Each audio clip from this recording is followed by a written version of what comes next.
Welcome to the first in an 8-part series looking into each of the FMP 8 pillars of preparedness. To start, one question you might have is, are these 8 pillars in any sort of order? And the answer is yes, absolutely.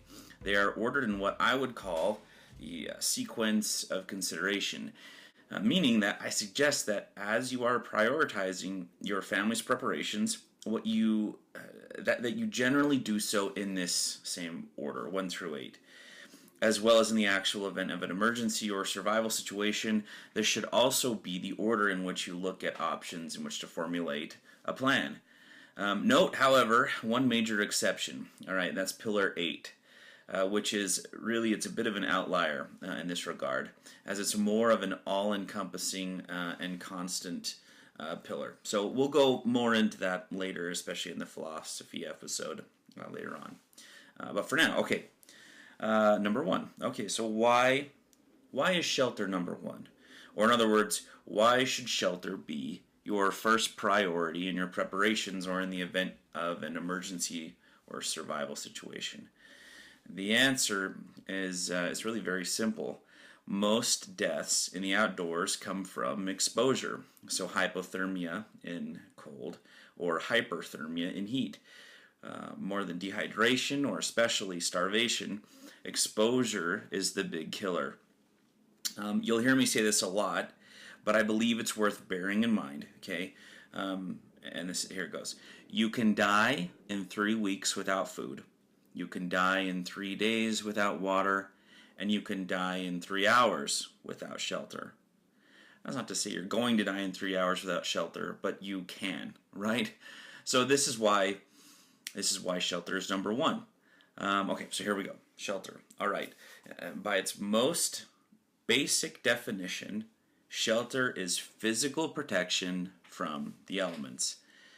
Shelter can be anything from your home to a tent, to a lean-to out in the woods, or even a simple poncho. Again, shelter simply provides protection from the physical elements, namely protection from excessive heat, excessive cold, and moisture.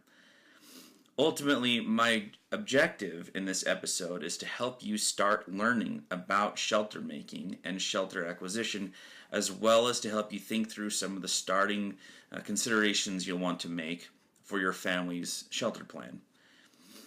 As with all of the pillars, there is an incredible amount of discussion that could take place and detail we could go into, which I do plan to do over time, but as for now, this video is really more of a broad stroke overview, and hopefully it will get you at least started with your plan.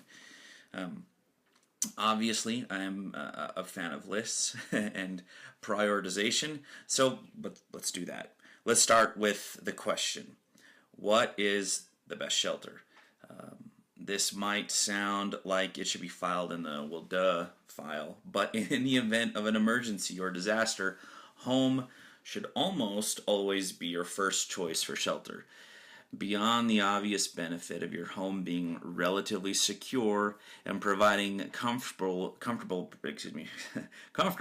protection from the elements, there are also major psychological benefits from being in a familiar place. Never underestimate the importance of comfort. You and your family stand the greatest chance of experiencing the lowest psychological impact by staying home. It's really simply, under many circumstances, the safest, the best place to be. There are, of course, situations where your home is no longer safe or suitable to stay in. The scenarios are many, so I'll leave those to your imagination for now. But in these cases, you may be required to bug out, so to speak. If you're not familiar with that term, that means bugging out means to leave. It means to leave your home and get out of Dodge, okay? So my next recommendation is that every family should have a decent quality tent and be familiar with setting it up, by the way. I suggest that your tent should be a 3-season tent, which means that it's rated for use in spring, summer, and fall. There are 4-season tents, of course, that can be used in the winter, but they tend to come with a hefty price tag and typically aren't as pleasurable to use under normal camping situations. So I don't really recommend a 4-season tent. If you're just going to have one tent, go with a 3-season. Tents are sized by how many people the manufacturer claims they can sleep, or in other words, how many people they were designed to accommodate. So in my experience, most of the time this number is honestly is pretty generous, meaning I would plan on investing in a tent anywhere from 1 to 3 persons bigger than your actual need. For example, if you have 4 members of your family, I would recommend buying a 5, 6, or even 7-man tent, or maybe even bigger. Taking into consideration the amount of equipment you may have with you, and what stuff you want to keep out of the elements.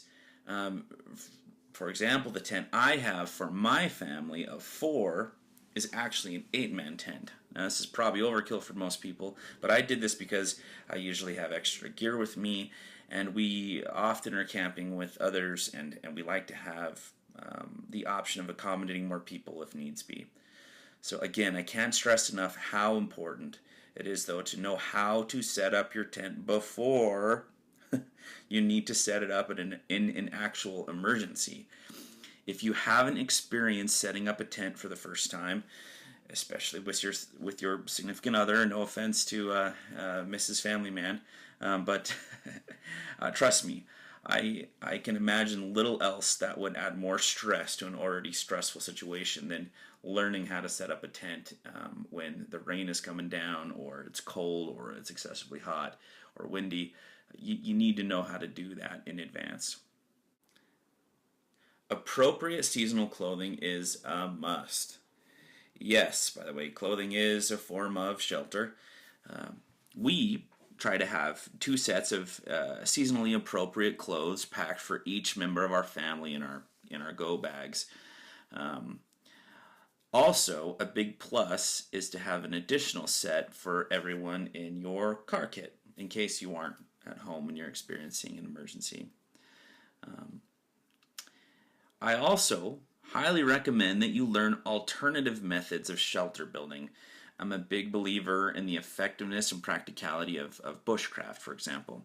And if you aren't familiar with bushcraft, there will be a lot more on that subject to come. But you'd be amazed at how effective and versatile tarp shelters can be, as well as how effective and comfortable a debris shelter can be. This is an area where I plan to spend a lot of time improving my personal skill set in the future. So plan on seeing a lot more about this, about bushcraft in future episodes. And now, for a bit less traditional recommendation, you might think this is a little strange, but bear with me here. I highly recommend that you purchase a box of industrial garbage bags. I recommend the 3mm type. Keep a stash of these in your go bags and in your car kit. These things are fantastic. Much of survival, in my experience, comes down to your ability to improvise and adapt to your situation. Okay, industrial size and strength garbage bags can be used to do a number of things, from creating rain ponchos to tarp type shelters, to just simply putting them over your go bags in a rainstorm. I mean, really, the list goes on and on. That's just scratching the surface. Many of the uses don't even necessarily pertain to shelter. There are a lot of other uses, and we'll see more of that in the future. All right, okay. I said this video would be a broad stroke overview, and that it would be short. This is not a comprehensive take on shelter theory by any means. This is really just intended to get you to start thinking about your own plan and to give you a little nudge in the right direction. I hope I've helped provide you with some ideas to think about as you begin or continue improving your family's emergency preparations. So thanks again for watching, and I would love to see your comments below about what else you would suggest I add to this list within the shelter pillar. Also, I would love to hear about what else can be done with the garbage bags. What have you done? I'd love to hear hear about what other options are out there. I'm hoping to make a few episodes just on those in the future, so I'd love to hear from you. But until next time, this is Family Man reminding you that a prepared life is a good life.